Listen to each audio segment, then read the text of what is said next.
Nichols here this morning from College Station. Good morning. How are you today? Good morning. I'm fine. I needed to ask you, can I get a parking place reserved out front? Is it getting to be busy out there? Something's going on in this building. I thought maybe you were going to have a celebration for my 50th appearance before you, or something like that, with balloons and the whole thing. And I didn't see any of that when I came up the elevator. But I'm sorry. We'll have to check and see how many times you have been on. Maybe it's a quilt thing going on downstairs. Oh. The quilting ladies have things going on to fill the parking lot.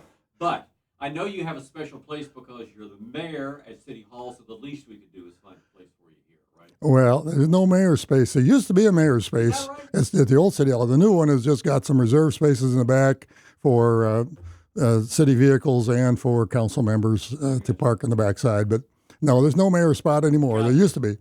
So basically got an overview of the 26 budget. Seems to be pretty good news, really, for the citizens of College Station. Kind of give us your thoughts on that. Yeah, this is a good year, good news. I think it reflects a lot on the leadership of the city, the staff particularly, that have worked hard on keeping costs down.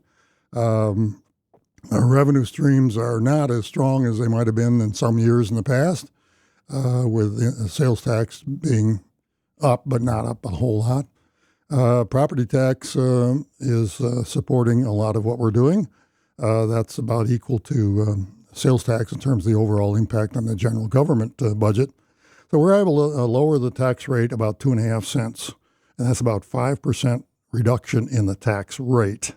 And it'll come out at 48.74 cents per $100 valuation. I always got to get that in there.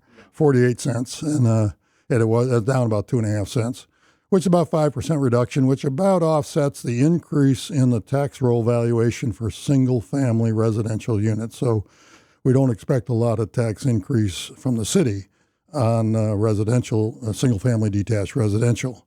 The difference, of course, is that the commercial and multifamily properties, separate categories of properties that the appraisal district focused on this year, have been brought closer back to market level, which means they've increased on the tax roll significantly, and that's certainly helped out. And they were brought down because of COVID, the impact. Right, right. It was a very legitimate negotiation down after COVID because of the income returns were down, and so they're getting that back to normal levels, back into the market range, and that means that their percent increase this year is significantly more than single-family residential units. So your single-family taxable value went from about $390,000 to about $420,000. For the average, or for the median home on the tax rolls, that's right. And that brings a challenge that College Station and so many other cities have. As you look at this, if you combine the number of old ags or retired people who decide they want to come back to College Station, there's a senior citizen cap right there on their evaluation. So you don't get the full value taxed for the city. That's true. Does that become something that you need to start taking into consideration? Actually, that was presented to council during the workshop or during our budget presentation, showing that about almost 2 billion of the 14 plus billion total tax roll is actually in that frozen category. And that's proportionally increasing. And I think it's increasing because, as you said, we have a lot of retired people that return here, buy nice homes in nice neighborhoods. They don't send kids to school, but they pay property taxes. But the citizens voted many years ago to freeze senior taxes for the city, and so our taxes are frozen for anybody over 65 on properties, and that's getting to be a little bit more of a percentage. But frankly, if you take a look at the overall picture, we're still in a great position where we can lower the tax rate and we're adding 6 police, 12 firemen, and 2 or 3 others this year. And in mid-year last year, we added another several police officers, 2, I think, and 12 more firemen. So we're filling some other positions too. Well, and there's a few others that have been filled, but we've actually eliminated a couple of positions, so we've actually saved almost $600,000 on that. So you've got $92 million or so in your general fund. That's a lot of money. What's the policy? I mean, it's have some reserve, but how do you look at that reserve and what the city? Well, if you look at the budget presentation, a big chunk of that reserve is reserved for a good reason, and that is to address issues that the city, number one, you got to have an operating capital reserve, and that's about 20 some odd million. You need about, I think, 65 days, that much to just make sure the doors are open. Everybody does that. That's basic.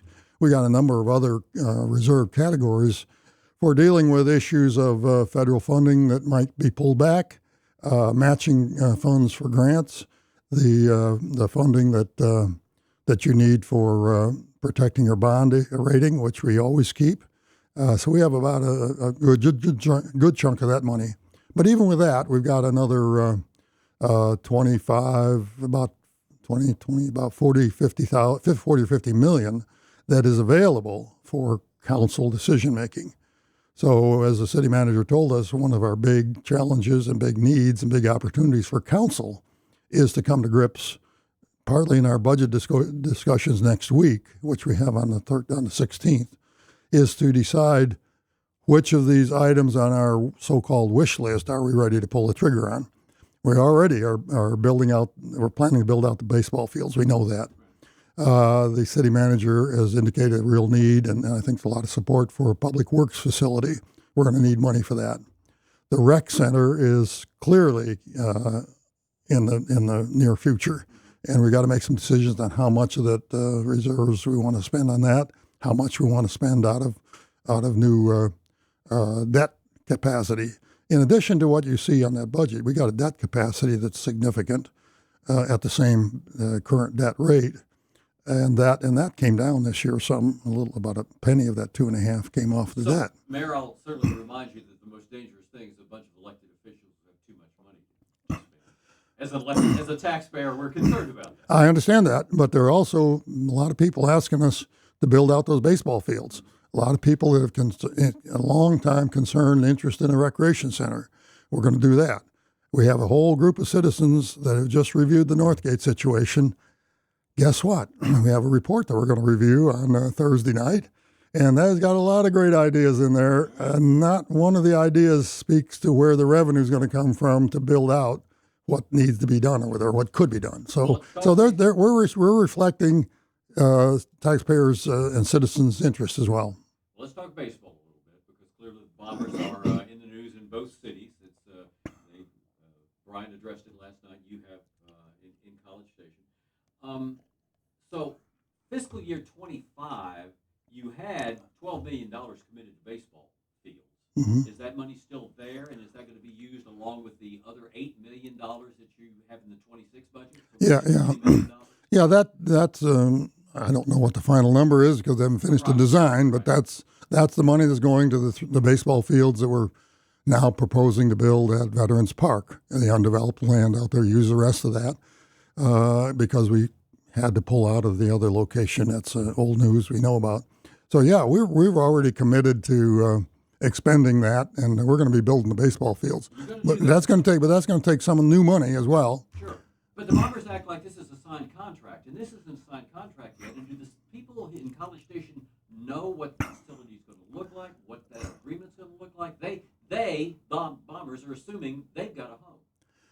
The Bombers have the ownership of the Bombers has submitted an LOI to the city of College Station. LOI meaning a letter of interest that they would love to be in College Station.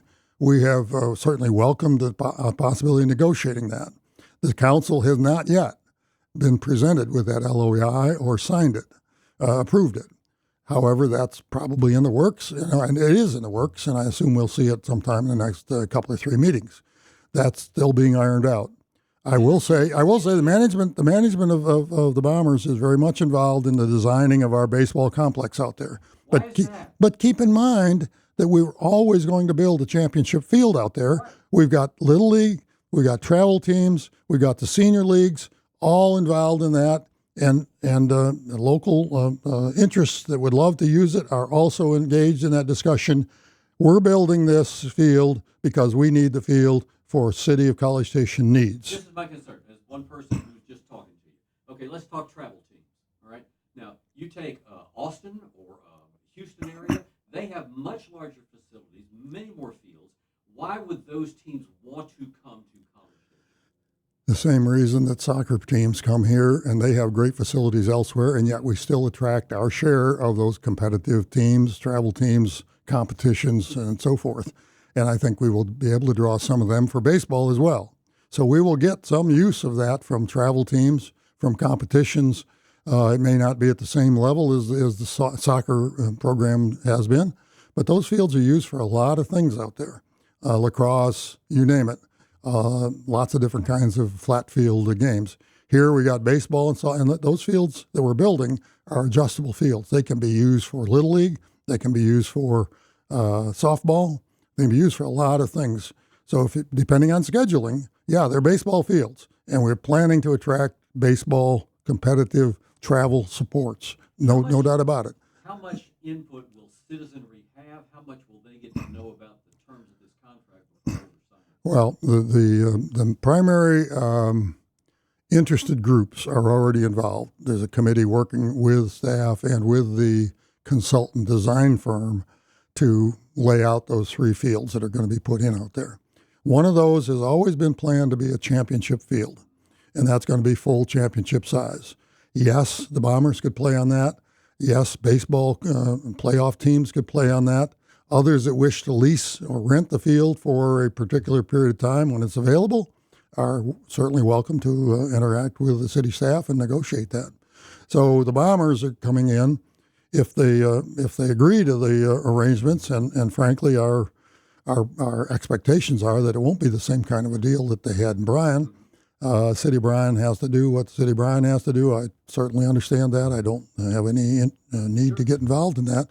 And the City of College Station is going to do what it's got to do. We're going to build a championship field. We've always said we were going to. Should we add a few amenities to it to allow then for a team like the City of Bryan is inviting in, or the Bombers, to earn a little bit more revenue so we could share the revenue on advertising and sponsorships and refreshments, that sort of thing. Yeah, we should be able to do that. What is clear, I mean, the city's not in it to make money. They're not. No, I mean, that's no, not the purpose. That's right. The Bombers, they do want to make some money, and so I can understand. It's just, and I'm glad there are interested stakeholders there, but I think a lot of taxpayers are interested as well as how that money's spent, who may not have as much skin in the game. Well, if you think about it, the city produces an awful lot of recreational activities, experiential activities. If you went to the July 4th event out at Wolfpen Creek, those totally free. First-class band, first-class fireworks, first-class experiential family opportunity. That's what we do in recreation. Some recreational activities, certainly we recover certain costs from it for field use and that sort of thing, but there are recreational activities and experiential opportunities in the city that the cities are committed to providing, and that's part of the game. So baseball coming to College Station would just add another one of those experiential opportunities. Yes, we're going to recover some funds from the use of those fields, but the fields are going to be built anyway. Anything else this morning? Well, I just wanted to follow up on that budget discussion. One of the important things to recognize is the amount of effort that staff puts into managing the costs and the expenditures. A slide was presented in that presentation, is available public, that shows the City of College Station budgeted expenditures for general government are below our comparable cities by about $100 per resident, I believe it is. So, and compared to other cities, we're $200 below. So if you just take a look at how we're spending our money, which is really what it is, put it against, deflate it, take inflation out of it, and put it against the size of the city and the population we're serving, City College Station is extremely well run from a cost of operations. We just added 40 public safety people in the last 2 years, 40. And yet we're still able to lower the property tax rate, and we're still going to be at or below the average cost of operations for all city services. So I think it's a great presentation, great opportunity. Got a great staff, and the budget's looking good. And you pointed out that we've got a good fund balance, which means the council can act on some of those things that citizens have been asking us to get involved in and do. It's a good day, that's for sure. John Nichols, the Mayor of College Station, thanks for the time this morning. Thank you.